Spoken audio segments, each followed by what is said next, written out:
But in this book, I'm going to quote on page 156, a student of the ancient world, Knock, said, possessed a passport as a citizen not just of America, but of the West. All right, and here's the start of the quote. The literatures of Greece and Rome comprise the largest and fullest continuous record available to us of what the human mind has been busy about in practically every department of spiritual and social activity. The record covers 2,500 consecutive years of the human mind's operations in poetry, drama, law, agriculture, philosophy, architecture, natural history, philology, rhetoric, astronomy, politics, medicine, theology, geography, everything. Hence, the mind that has attentively canvassed this record is not only a disciplined mind, but an experienced mind. A mind that instinctively views any contemporary phenomenon from the vantage point of an immensely long perspective, attained through this profound and weighty experience of the human spirit's operations. If I may paraphrase the words of Emerson, this discipline brings us into the feeling of an immense longevity and maintains us in it. Hello and welcome back to The Commonplace, to this very special fourth season. I am joined with another guest today. It is Mrs. Angela Reed. Angela, hello and welcome to the podcast. Hello, I'm excited to be here. Thank you for having me on. I am thrilled about this. Angela is a Latin teacher, and I have been following her work for a couple of years because she talks about Latin from a Charlotte Mason perspective, teaching it in a living way. And that is not actually something I find in a lot of Latin curricula. And so I was immediately drawn to your work, and I've just been following, just waiting until my oldest is old enough for me to try and put her with you, because I love learning about Latin and learning about how you have found so much of the Charlotte Mason philosophy and applied it to how you teach. So anyways, if you're wondering, that's what we're going to talk about today. We're actually going to circle around the story question. Generally put, do I really need to know Latin to read the old stories? That's sort of how I've written it for today, because there are a lot of questions about Latin that land in my inbox and in my DM box, because a lot of moms are questioning, do I really need to teach this anymore? Is this actually important? And if you listen to season 3, you know I did give you my answer that to give a real classical education, I do think you need to teach Latin. And so I've brought in the expert today to talk to us about Latin, about story, how this all connects, why it's so important, what a rich inheritance there is. And so I think we're going to have a great time. And hopefully those of you who are on the fence about Latin, even possibly Greek, we'll just throw that in there too, will find that it is a worthwhile pursuit in your home education. So I'm going to pass it back off to Angela. Angela, will you please introduce yourself? Tell us a bit about your work and how you came through what I call the classical wardrobe. Okay. All right. Classical wardrobe. I really like that expression, because we all have our unique entree into the world of classical education, into true education, liberal education, living education. There are lots of ways we can characterize what it means to be authentically educated and drawn out from the darkness of our own native ignorance and drawn forth into the light of truth. And Latin is a piece of that, and I'm excited to talk about it. But I'll tell you a little bit about who I am.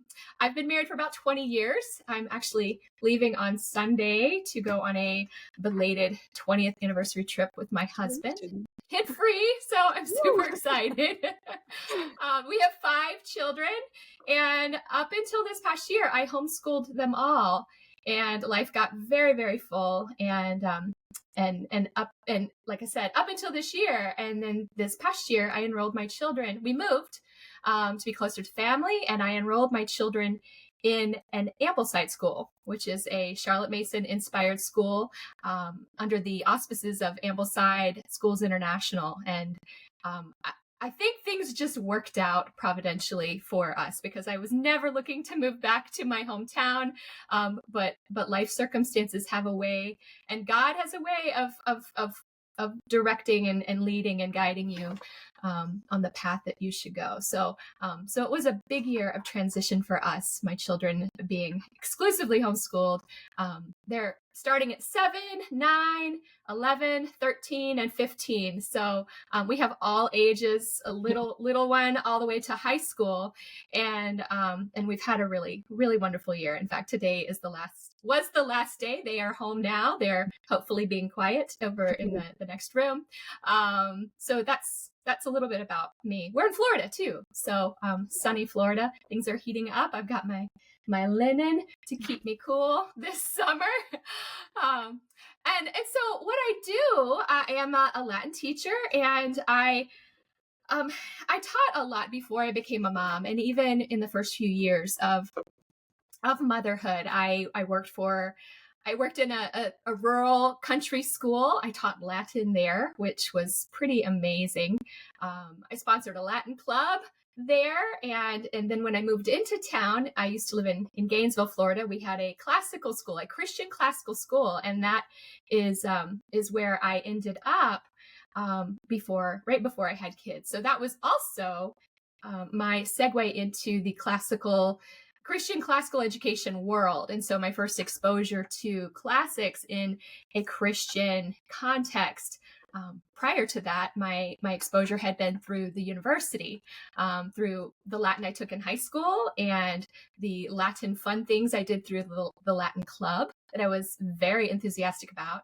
And then when I got into the university, I took some Greek, and then I decided to major in Latin because I wanted to teach it. But then that course became a very, I felt, upon reflection, I see it as kind of a very pagan route to a classical understanding. And there was an emphasis, and this is largely the result of some of the individual teachers that I had, an emphasis on the classical corpus only, like the Latin of Cicero and Caesar, and sometimes just a twisting of you get into critical theory, and then you get all sorts of like influences and spins on things, and the author becomes divorced from the work that he wrote and interpreting outside of that context. And anyway, so I survived it. I'll say that I survived it. It would have been really wonderful now, I believe, if I'd been able to take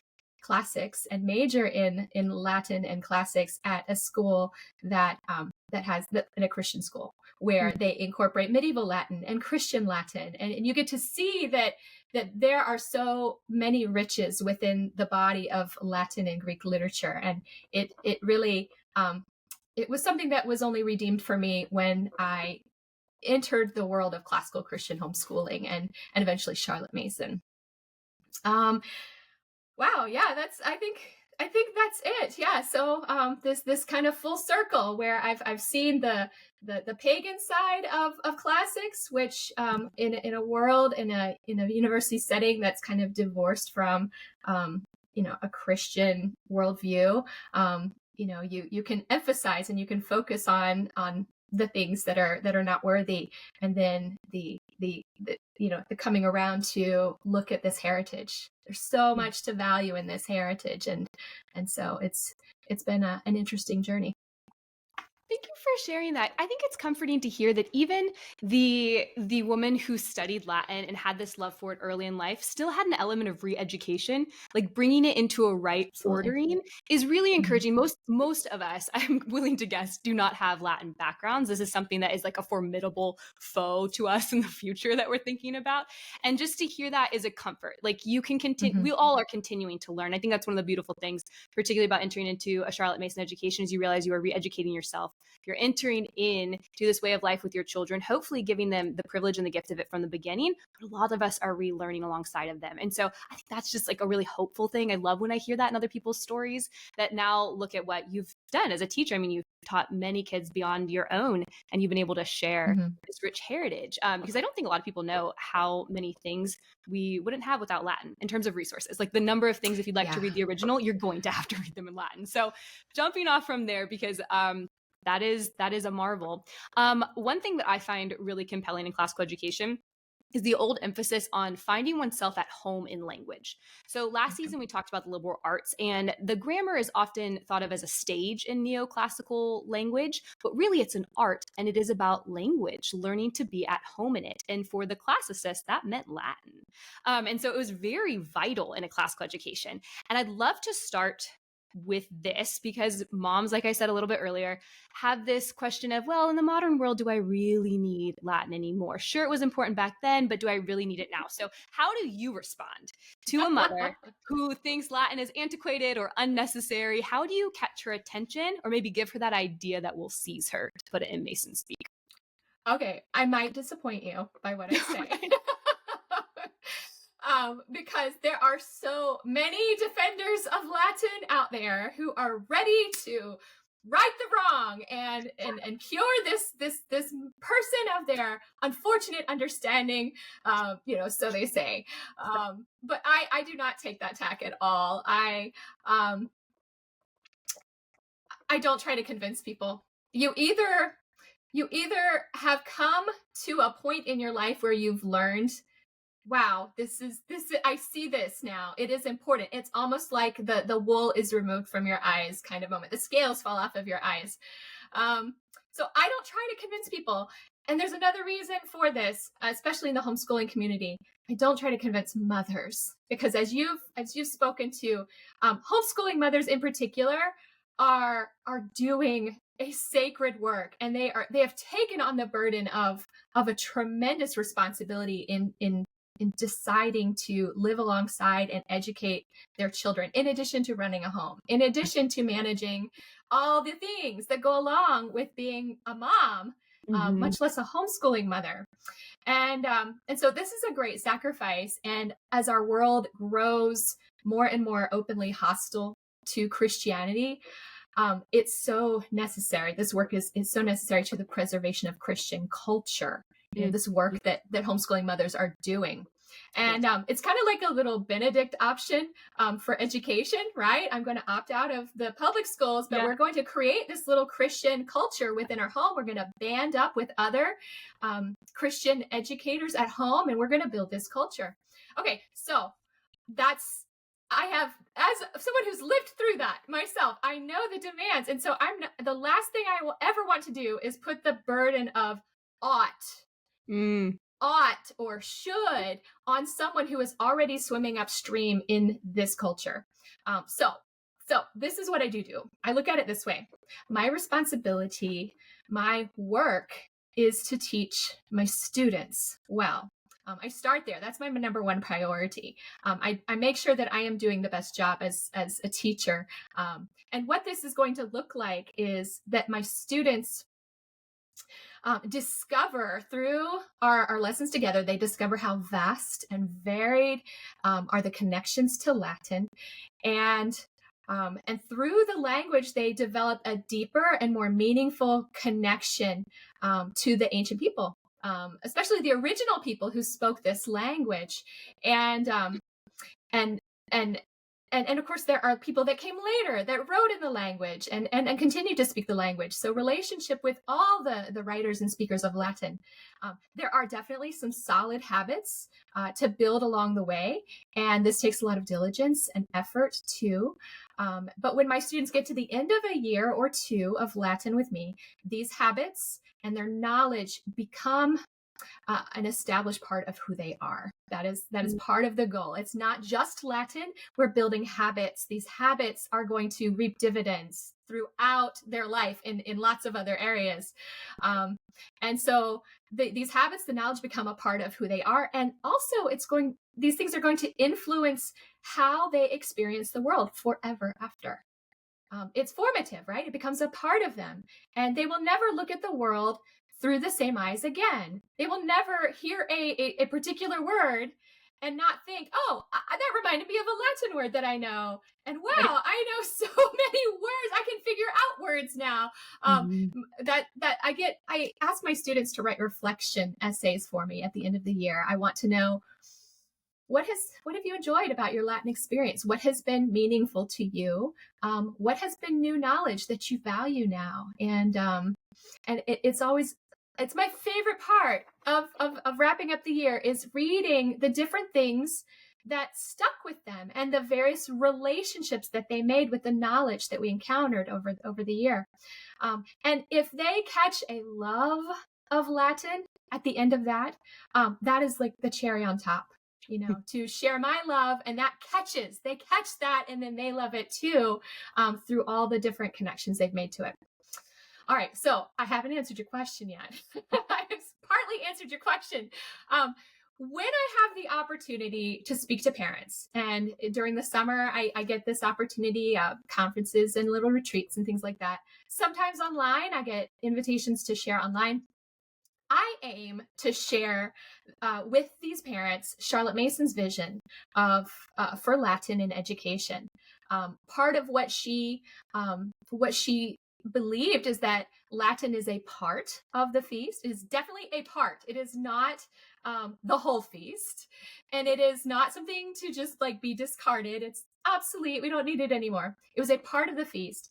It should not be an oversized portion of the feast. Mm-hmm. I think sometimes we can err on making Latin especially important, and then it's almost like taking the potatoes and loading up the potatoes on the plate.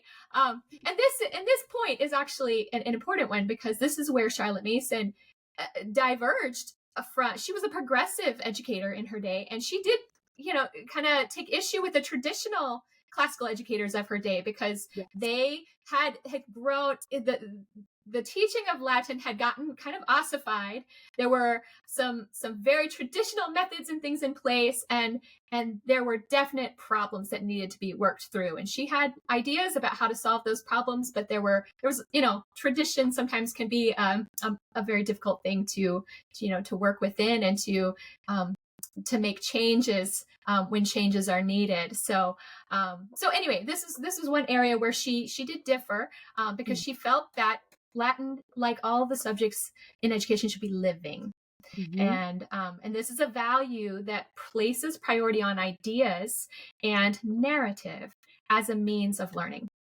And this also meant, in her paradigm for Latin, that Latin reading was balanced with Latin grammar. So mm-hmm. students would learn the grammar, and they would write tables into their notebooks, but they would also read a running narrative in their textbooks, and they were from the earliest opportunity translating fables and reading historic tales. And so they were getting into the literature at the earliest possible opportunity, and literature which was appropriate to their age, appropriate to their learning at that point in time. Okay, so that's what I try to share with parents, right? I want to share what a vision of Latin can look like that is not what we see depicted in a Charles Dickens novel, like the old school, like, oh, the cranky old man with the rod who's going to beat the students into submission. Yeah, absolutely. And then once I've done the work of kind of sharing this vision with other people, I share these characteristics of Mason's paradigm for Latin. Then that's kind of like what we do in Charlotte Mason education, right? You're planting seeds, right? You want the ideas, and the ideas have to take hold within the soil, and then they begin to germinate. And so I find that I can't like convince somebody and go and say, well, you need to believe this or that or the other. They need to be exposed to the ideas, and the ideas need to kind of have an opportunity to germinate. And then once they are inspired to pursue Latin, I have the opportunity to help these parents find a program that honors the vision and can also work for their unique homeschool situation. So I like to make recommendations and recommend living resources, but I also have to keep in mind that sometimes a mom doesn't want to teach for herself. Sometimes she wants to do family style, and she wants something that can give some Latin to all of her children at the same time, because that's going to work for her situation. Some families have an older student who's very independent and could work alongside a class. So open and go. I mean, there are lots of different ways that people can approach Latin, but it's very individual what is going to work. So I guess I see myself not as a peddler of Latin per se, but more as like an enthusiastic practitioner who desires to encourage and equip parents with the resources that will help them successfully implement Latin at whatever pace they need. And then once they begin doing that, once they begin to have some success, I think that is when they begin to really see and experience for themselves, like, wow, I can see why this is so important. It's that experiential knowledge that they might not have gotten growing up, but then they have this opportunity to reclaim that opportunity in educating their own children. You are a delight. I knew your answer wouldn't be, well, it will help you with your SAT score, which is often, if you Google, why should my child learn Latin? That's what pops up. I 100% believe in offering a vision to moms. The shoulds and the oughts can be very burdensome. And I love that you spoke to the mom who's already swimming upstream, a lot of them recovering their own education, whether it was a really bad one or just kind of missing some major important things, or we're bringing bad academic habits from our own education, things like that. We're already working quite hard, and it can feel like a burden to have a should or an ought thrown at you, especially something as big as Latin. But to lay out a vision, this is what I love about Mason. I love the imagery, the poetic pull, the imagination that gets hooked on something and you can see and you're willing to work for it because it's something lovely.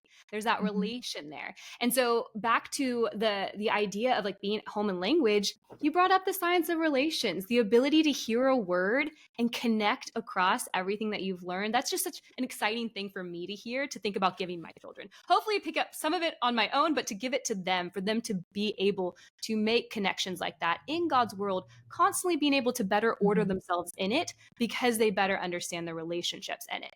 I shared last season that I was the student in a Latin class where my teacher would hit the desks with a ruler and yell out different tenses or declensions, and we would recite them. Like, I was the terrified ninth grader in Latin class, and I did not love the language. It made it hard for me to love the language. And so we've already brought in this narrative thread. That's where I want to go next, because story is so important.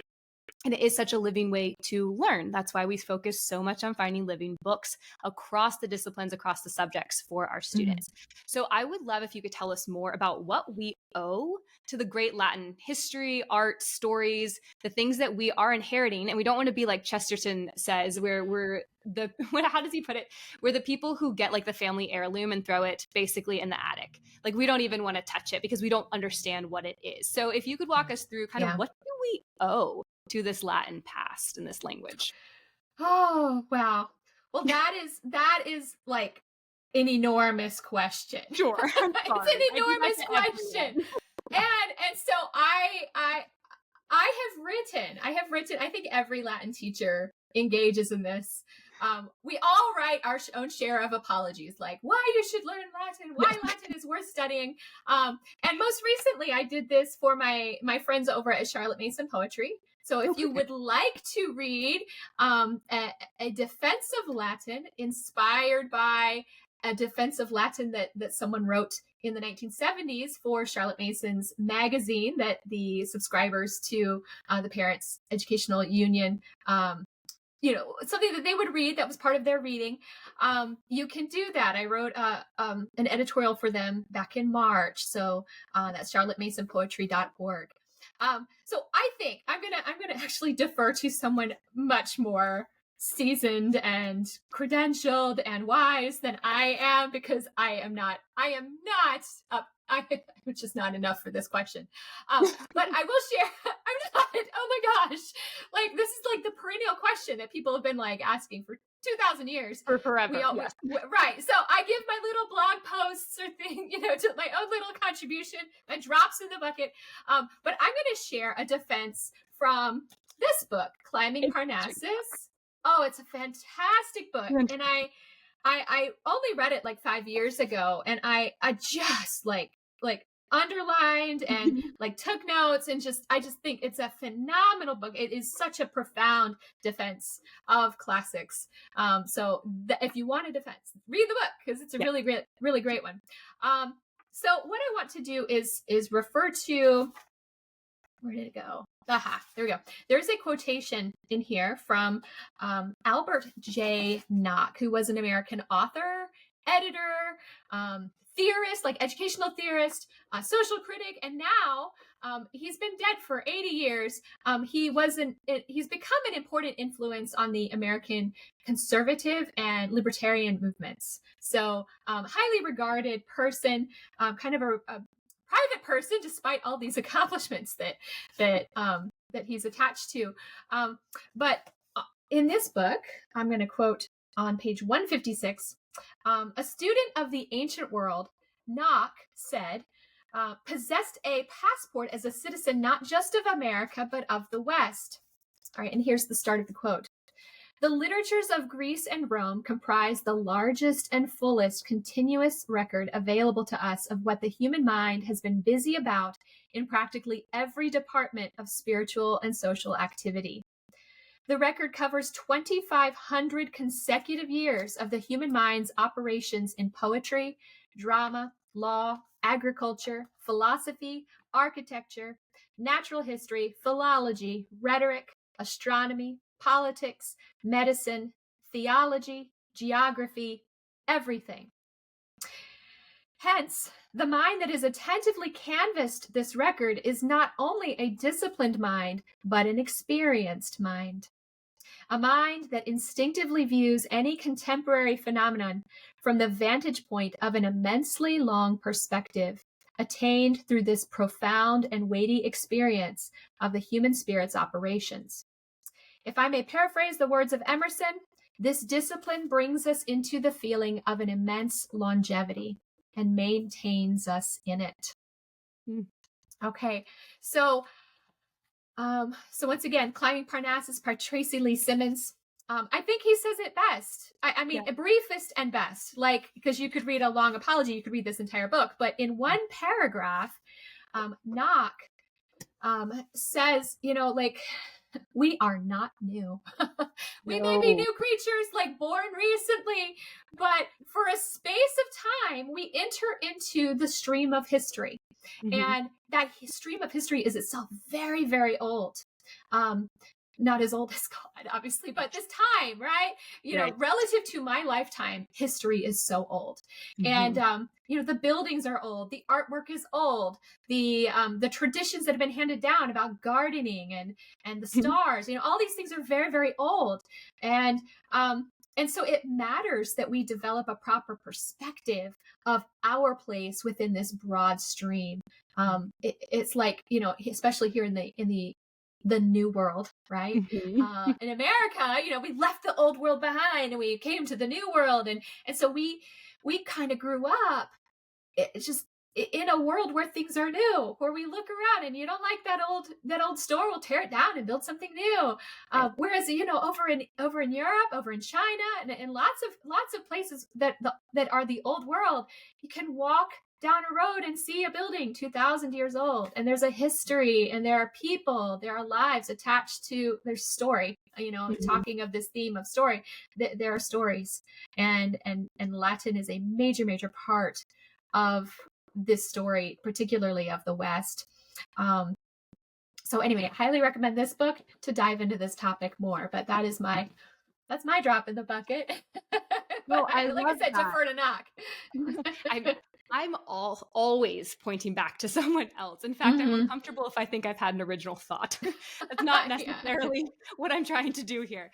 I'm so glad you brought up Climbing Parnassus, and anything that Angela, you mentioned today, I will be linking in the episode notes. So your piece over at Charlotte Mason Poetry, things from your website, I'll go and find some of my favorite resources that I've read from you, and they will be linked. But I'm really glad you brought up Climbing Parnassus, because I was actually thinking about it when you were talking about how the study of Latin isn't just so that your student has head knowledge, but it actually forms their character.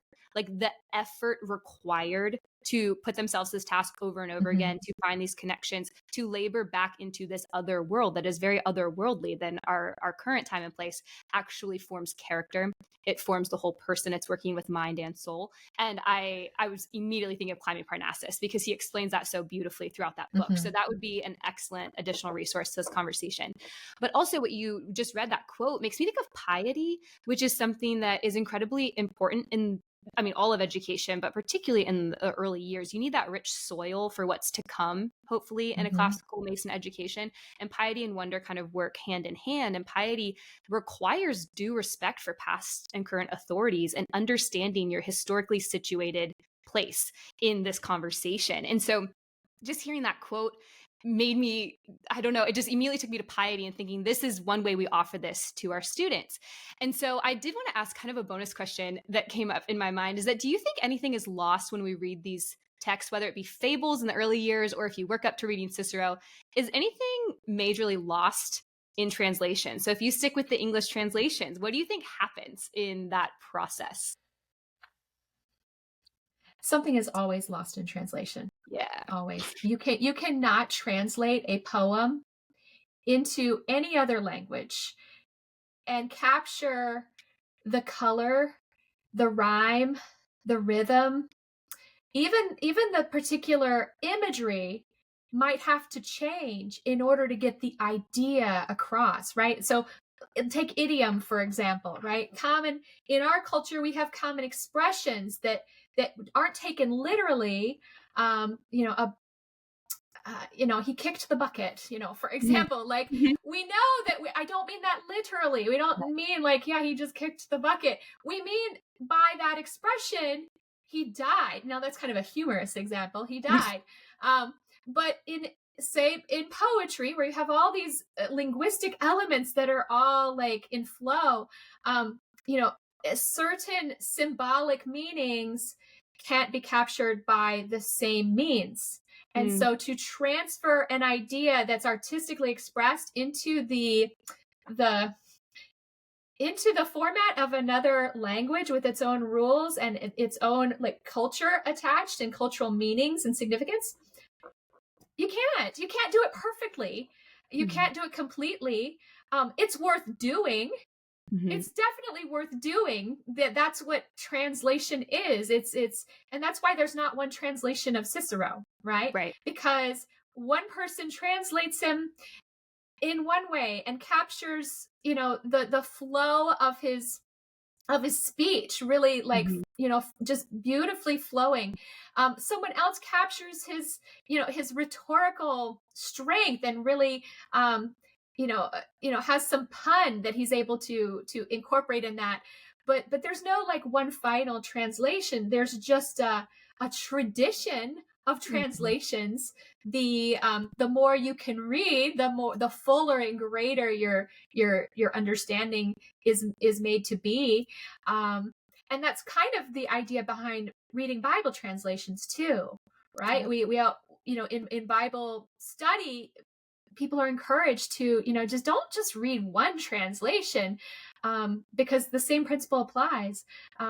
When you compare different translations, you see different things expressed. And then when you're able to go to the original languages, you're able to go to the Greek, you're able to go to the Hebrew, you're actually handling the word of God. Because the in the beginning was the word, and the word was Greek and Hebrew. It was not English. Right. It was not Chinese. The word of God was originally in the Greek and the Hebrew. And so to read the Greek and the Hebrew, I've not studied Hebrew, but I did study Koine Greek. And so the best way I can explain what the experience was like to read the Bible in Greek as opposed to the English translation is like, you get the story. Like, it's like watching a movie in black and white, and then one day Technicolor, and you see it in color, and just the difference between those two experiences. It's like, yeah, I saw the movie, I got the story, I got the gist, but to see it in color, it just adds a whole like, Wow. So there's so much nuance. There's so Hmm. much nuance that the original language gives you that you only pick up in bits and pieces in different translations over a lifetime. So Hmm. that's my No, yeah. thank you for going off on that with me. I can hear the buts, in my head of a mom, like, but I could read this stuff in English now. We have all these amazing resources, and it's true. We do have amazing resources, and I'm really grateful for those. I One thing I talk about is kind of like the ideal versus the reality that we're in as Yeah. homeschool moms. You can have the ideal of I would love to have a very I was actually talking about this with a friend, a very poetic way of teaching Latin, like something like John Senior would talk about it, where we're just instructing in Latin with story and nursery rhymes. I can't offer that to my children because I don't Mhm. have that myself, but I can get them a little bit farther along on this path. So maybe like two Mhm. generations from now, that is how my great grandkids will experience Latin or something, and we're just building as we're able to, which Yeah. hopefully is encouraging for the mom listening. But also, I had a lot of people, I was going to say, message me after my season 3 episode about Latin to say, well, then should we be doing this with Hebrew? Like that jump to scripture was the exact same thing. Like, oh, if Mhm. we lose things in these translations, then we should be trying to give our children Hebrew and Greek and Latin, like these things. So that's really lovely that you were able to kind of bring in that illustration of a movie, because I think Yeah. that that's really helpful. Okay, so on to Story and Mason's particular philosophy with this. Can I just Oh, kind of oh, please, before we go there, I just wanted to comment just in response to that, the idea please. of studying Hebrew and Greek and Latin. I mean, I think Mason makes a distinction between those students who are on the road to scholarship and Yes, those who are like the average boy who are still owed their inheritance. yes. And she wanted to make sure that all children, even the average boy, would have access to their inheritance. And so she did not want the universities to drop the Greek requirement for entrance or Latin.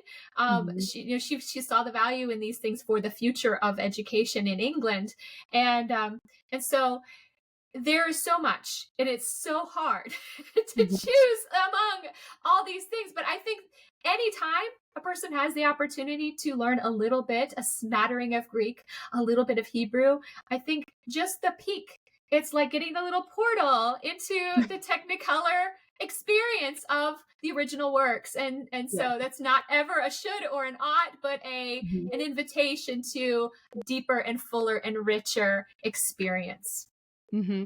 Tracy Lee Simmons makes a similar point between the difference between a classicist, like the person who goes on into Yes. formal university studies, where they are classicist, in contrast to classical education, as we use the phrase now to kind of capture the spirit Mm-hmm. of this 2,000-year conversation, that I think is really helpful. Now, I didn't know Mason was still a fan of keeping the Latin and Greek requirements for Yes. university, but that's really Mm-hmm. interesting to know, because I do know she deviates, and I love Mason. I love putting her in the whole tradition. But I also, I like other people too. Like I like there's a huge conversation, right? Like I like there's a whole family here talking about ideas and seeing which Yes. way they go for their time and place too, because she was obviously pushing against things in England, like in Victorian England, that she Mm-hmm. saw as problematic then and possibly in the future. And so it's fun to put things in their place. But I didn't realize And that she actually was a fan of that. yeah, and even Yeah. within her own schools, she had the teachers in her training college. She Mhm. included Greek for their Mm. education, but she did not include it in her programs for the students. So, Interesting. and it was more of I think, a practical consideration. There was only so much time, and she Right. valued the Latin, I think, more for its immediacy, and she had to choose the one. Latin was maintained as a college entrance requirement for an additional 40 years in England. So Mhm. so there were just kind of historical things that were interacting with this, but sometimes we do have to choose, and I think that Mhm. serves as an example of Yeah. just having to make a decision and choose what we can fit in with the time that we have. Yeah, let that be an encouragement to everyone listening that Yeah. Charlotte Mason chose between things, even in her own schools. I do think there is this sense of duty of I need to bring the dish before the student, and it may not be their favorite thing. Kind of back to your Yeah. point. Like the little Hmm. morsels might be enough. And then you will have the kid who's like, this is amazing and so beautiful. I Yeah. need to go further up and further in with it, sort of thing. Oh my goodness. Okay. This That's is the this is best. already so encouraging. I'm I'm already jazzed about Latin, but Yay! just about this. Okay, so Charlotte Mason's overall approach is very unique to how she believed children should be taught with full ideas, they should be put before them, that the child was able to feed on them, since we're using all these feasting analogies. And story is just crucial for all of that.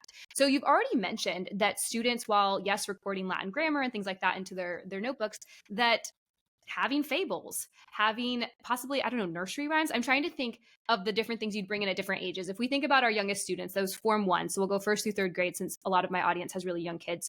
Can you kind of walk us through how story aids in learning Latin, particularly for the mom who's like, if I opened up a nursery rhyme, or I know there's Winnie the Pooh in Latin, I wouldn't know how to pronounce anything or read it. How does that work? Okay. All right. It's, I think, the kind of like the baseline here is remembering that Latin itself has a historical context. It did not spring up in isolation. Therefore, to study it and study sentences in isolation without some sort of like story it's odd. It's odd to do that. Latin has a context that informs how we understand it. It was meant to communicate things to us and to the people who read and spoke it. So in studying Latin, we want to see it not only as a vehicle for story, but as part of the story of the Roman people.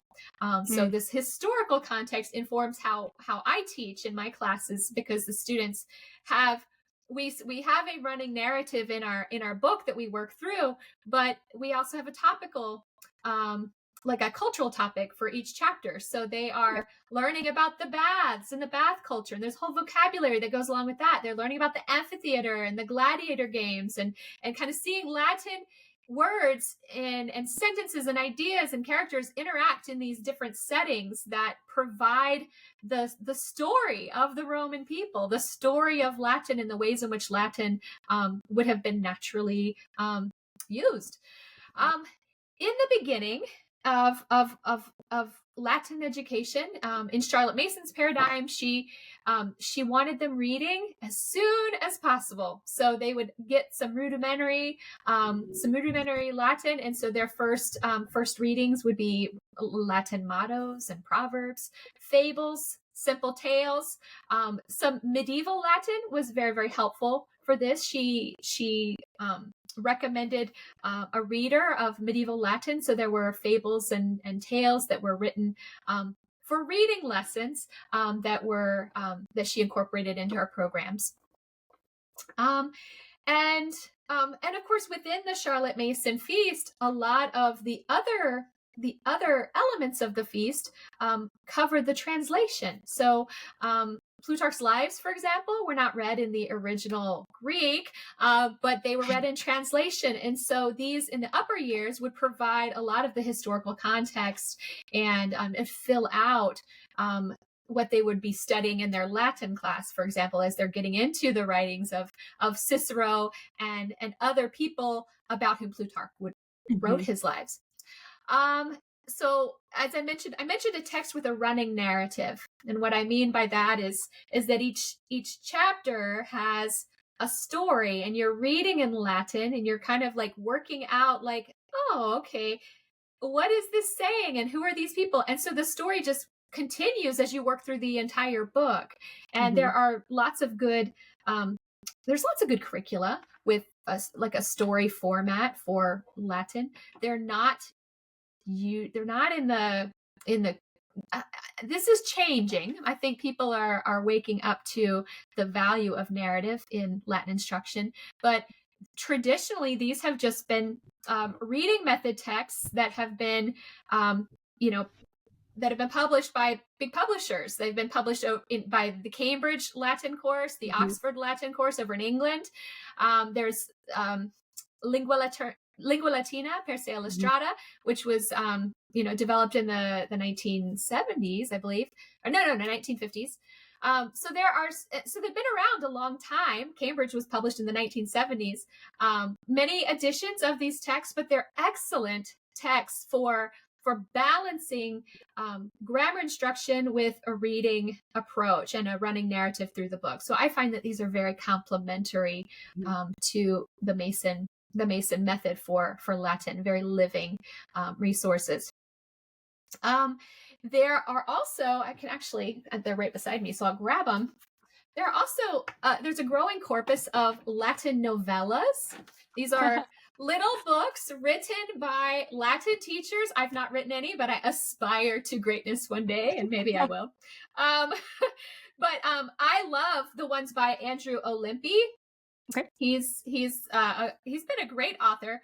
And this one is called Lars Hates Rome, and it's the story of Lars Porsena and his ultimately failed attempt to capture Rome and all the various hijinks that may or may not have occurred in that failure. But it's hilarious. This was my first time incorporating a novella into our class this year.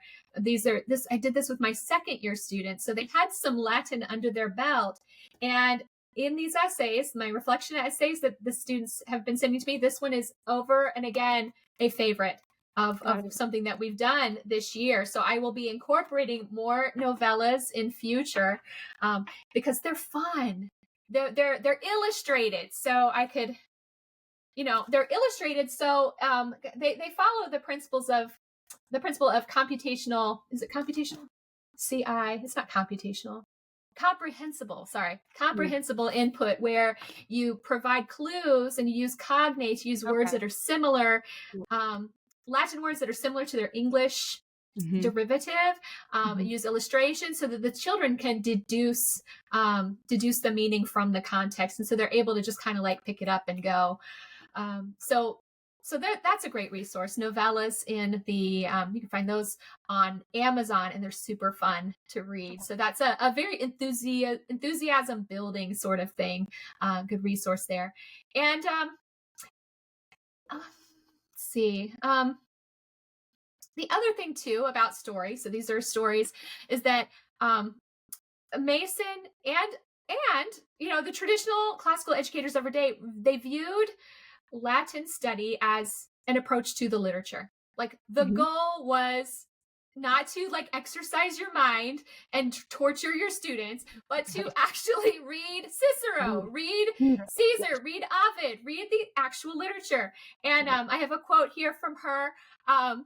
She says, "Culture begins with the knowledge that everything has been known and everything has been perfectly said these 2,000 years and more.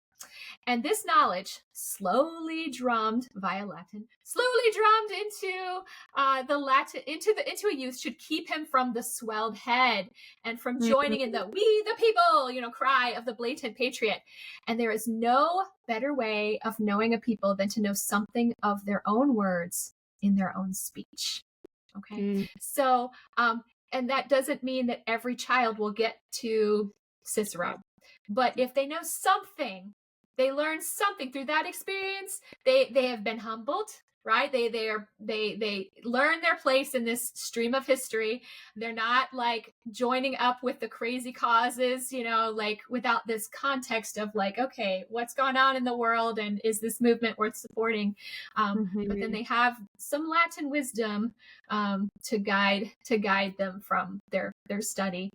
And then finally, I really thought a lot about this idea of story and Latin, but narration. Narration is a core practice within the study of Latin in a Charlotte Mason paradigm. So the students would read the Latin, they would study it, they would practice it, and when they'd had enough, exposure to a passage, then they would be asked to narrate it in Latin, not in English. Narrate it in Latin. So we just read about the baths. All right, students, tell me what you would do when you go to the baths. We'd go to this room and this room and this room, and these things would happen. I like to choose passages that lend themselves to telling the story and sequential activity.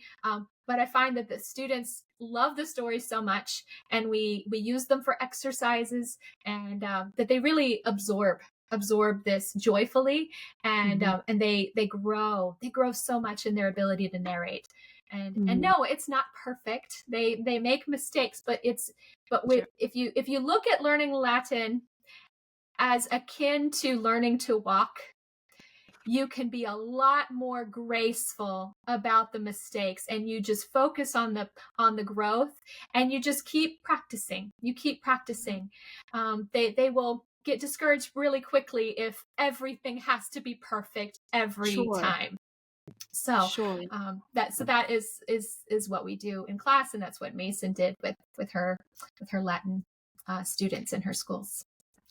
The quote about protecting a child from a swollen head or a swelled head Yeah. actually just gave me chills, and it made me think of C.S. Lewis's The Abolition of Man. A lot of things can make me think of The Abolition of Man, but particularly anything that talks about a swollen head, because when we're trying to help our children, our students form these just sentiments, which is the rightly ordered chest, that, Lewis's first of the three in The Abolition of Man is men without chest, this concern that we were kind of taking away the organ that we then demanded the function of to be virtuous, basically. And in his speaking about this, in his writing about this, what we want to help our students find is that there is a right way to respond to objective reality. And if we don't have examples of that from throughout history, if we cannot see outside of our own time and place, it becomes very easy to fall into whatever, like you said, the Patriots banner is of the day. And it's very easy for our emotions to be pulled and not become just sentiments. And then we overly rely on our own heads, which are really just small and in their own time and place. And yet we can inherit this wisdom that also shows us what is a right reaction. And what I love about this, what I love about virtue overall, is that it's not a list of rules that it only must be this one way, right? It's this constant turning of what is the good, and with the golden mean, in this way it may be responded to like this, and this way maybe like this. And that's not a relativistic way of thinking about it, but as much as like these are persons, and persons have many ways in which they inhabit virtue, in which they enter it in God's world. And yet we need all of these examples. And that's why I think the early years are so rich in a Mason education, with fables, with myths, with fairy tales, with histories, is because that gives a child to go outside, like the chance to be outside of themselves and see with thousands of eyes, to experience all of these times and these places, like you've kind of pulled on already. And that's a really tremendous gift to give a child when you're trying to form a whole person, mind, chest, and belly.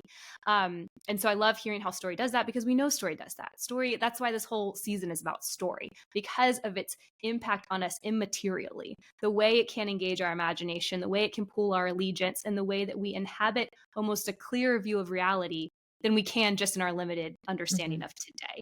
And that's true for Latin too. Like I've had goosebumps so many times listening to you. So I'm wondering then, for the mom who's like, okay, Latin fables, I could do this. I would love for you to tell us, is there like a literary life you should be building in English in order to get to a point where you can enter this in Latin land, like when your kids are a little bit older? If you have the Form 1 years, if you have the early years kids and you're picking out your literary life stuff for them, how can we give a rich soil so that later they enter into Latin with what they need? Okay. Well, I think the best thing to do, especially if you did not have Latin yourself, is to immerse yourself in those elementary classics alongside your children. So start with an illustrated mythology like Delaire's Book of Greek Myths.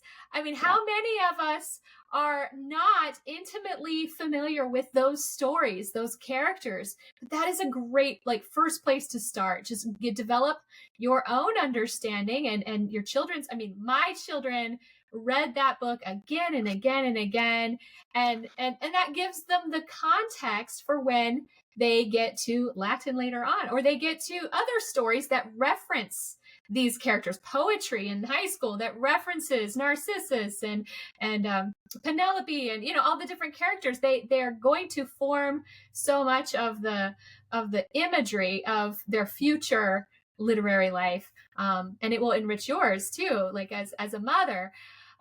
So Book of Greek Myths by Delaire, to build that foundation. Add in children's versions of the epic tales like the Iliad and the Odyssey. There are some great retellings for children out there, and start with that rather than going to the epic itself.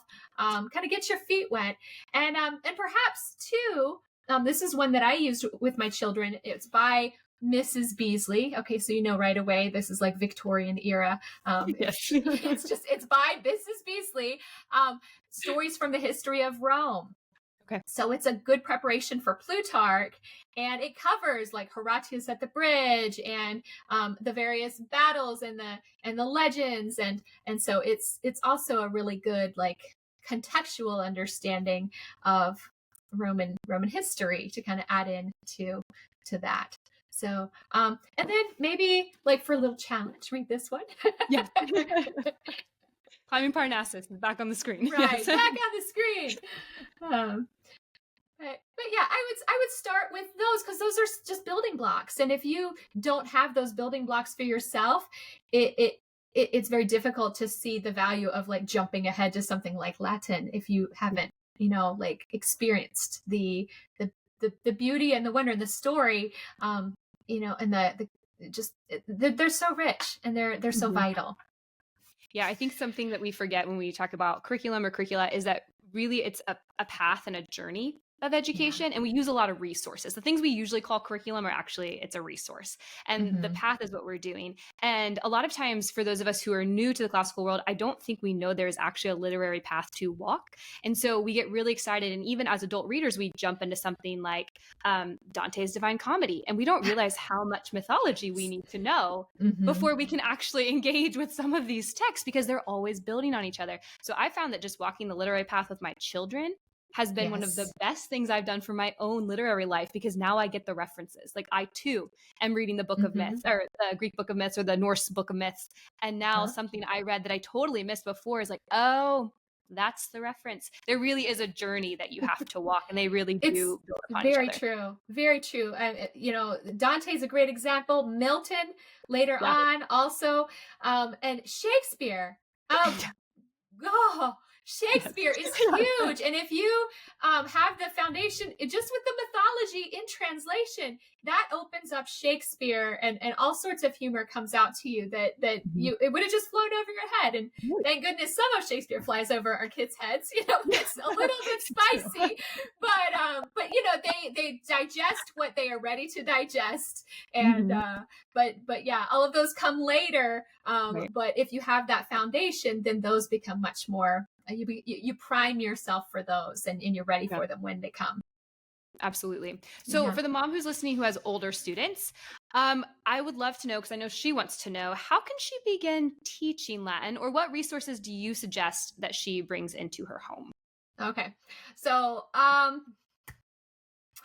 this is also a big question, because it really is more of a conversation, because there are a lot of things to consider. The method, for example, there's not like one method for Latin. There's actually a whole conversation about, do you prefer something like that's more immersive, like a natural approach to the Latin, where it mimics something like Spanish or French, where you have someone that's speaking to you and you're supposed to understand it through the medium of the language itself from the very beginning?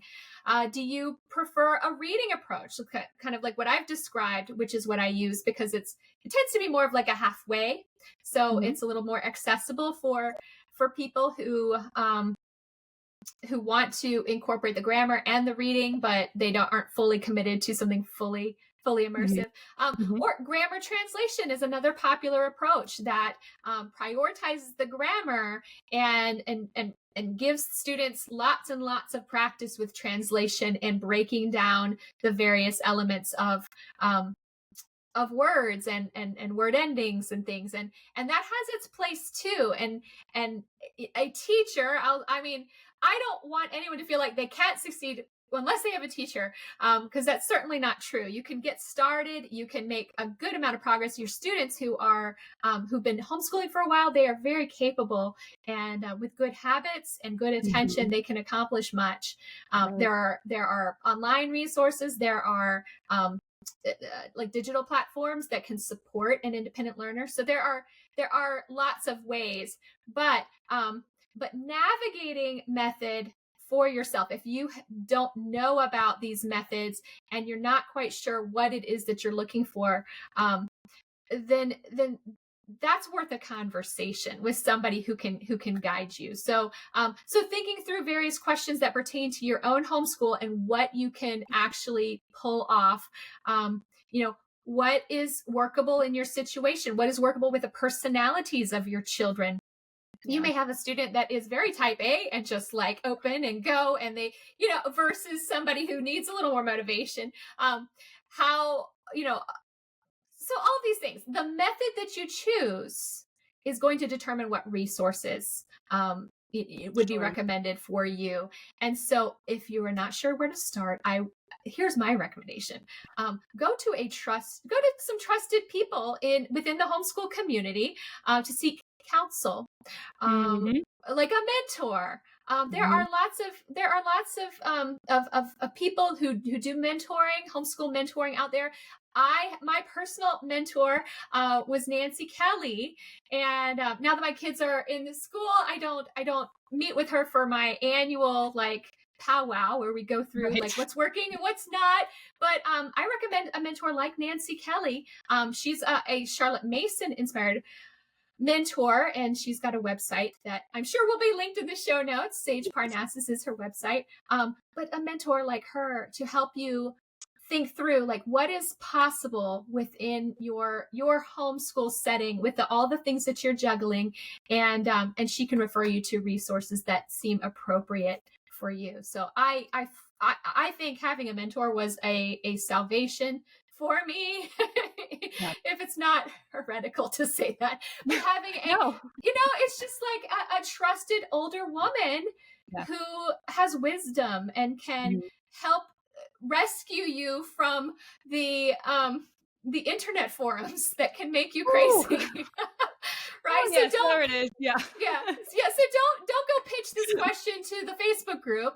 Find a mentor and work with somebody who's going to make some personalized recommendations for you, your family, and your unique situation. So, and she's got Latin recommendations too. I know she's referred people to me. So, and I will say too, I am an option. I teach classes, my living Latin lessons. I don't think I've even mentioned that I do this. I teach Latin. Well, I was about to ask you, so that's okay. We can put it there. I was going to ask you on our way out. I had so much of your time. Thank you. I would love for you to share about your work currently that we can continue to learn from you, whether through your writing or speaking, and then also please tell us about your Latin classes. Yeah. So I think, I've mentioned them offhand, but I'm full for this year, so I'm set for the fall. But I make recommendations. I counsel with people as well. So sometimes people come to me and they say, "Here's my situation. Can you help?" And I can offer help with that. But sometimes I just take people's children into my class and we work through the Latin together, and that's always an option. But also, cost can be an impediment for people as well. We can't all afford, to do private class in any given year. And so I've also recorded my Latin classes for the alviary. I did see that. Yeah. So there is a self-paced option available. It's an add-on to membership. So if you are a member of the alviary, then for much less than the cost of my classes, you can sign up and have access to the instruction and the corresponding prep work that goes along with that, and work, through the Cambridge Latin course. And I'll be filming the second year of that in the fall. So anyway, that's part of what I do, but I have what's it called? Instagram. Yes, I pulled back from social media a lot in recent years as my kids have gotten older and life has gotten busier. But you can find me at the CM Latin Project, and the link in my profile goes to a page that has like other interviews that I've done, articles I've written, resources, class information, my website, and that website is it's a mouthful. I'm so sorry. If I had it to do over. I will have it linked too, but please go ahead and say it for the people listening while they're folding laundry. Please say it. Oh, the classic loving person in me was all like, "I am Athena." See my business card, right? I have Athena on my card. I love. She's like my patron deity, right? So if I'm Athena, then my homeschool was the Athenaeum, and my last name is Reed, so Athenaeum amidst the reeds. It's a mouthful, but that's where you can find me on the web. So yeah. I love that. My husband is a web developer, and he always laughs that I'll name things for very deep, Oh. meaningful reasons, and they're the worst names ever to use for like businesses or SEO purposes. And I'm like, but it's beautiful and it matters to me. So I'm all for your very long That's why philosophers can never be businessmen. Like they just like never the twain shall meet. But if you marry one, then it's like it is perfect. I'm married to a counselor, so I get lots of personal therapy. But if he could help me with the website, the business side of things, that'd be fantastic. That's great. Now, I want to know, for me personally, everyone else don't listen. Angela, when you want to get on your class potential list, do you have emails that you send out when there are openings? Do you typically fill out a year ahead? I don't want anyone else to know this. So just tell me for my children. I'm just kidding. Please I'm just joking. I don't Did we turn off the recorder? No, I just don't want to fight with all the listeners. Do you have like an email list we can sign up for? I do, and it's on my website. I think you might even be able to sign up for it through the link tree on my Instagram profile. But it's definitely on the web, on my website, and it's basically sign up for the newsletter. And then through the newsletter, you get the first email with an invitation to join the waiting list. Basically, I just compile a waiting list. And then when I start registration, I use that waiting list and I work down through it. And I got through the list and then I opened it up for general registration. Oh, amazing. So in the last couple of years, I have been able to go through the entire list and then like take people even at the last minute, because sometimes I have people that change plans in July. So but yeah, that's how we do that, because I just need to pace things. I get a little stressed if like there's like everything's registration goes live and then everybody crashes my website. That's really humble. Right? I don't have that many people that would even be a possibility, but I just don't want to deal with the stress of too many inputs. I think you'll have some email signups from this interview. This has been absolutely wonderful. Thank you so much for your time and for sharing your wisdom and love for Latin. It's the most contagious thing. I mean, we say in classical ed, the teacher is the curriculum, and that like your love is what shapes how the students learn and whether or not they will love as well. And so I can feel it. I loved listening to you speak today. Thank you so much. You're welcome. Thank you so much for having me. It was a pleasure to meet you and to talk about my favorite subject with you. Of course. Everyone else, I'll see you in 2 weeks. Great. Bye-bye.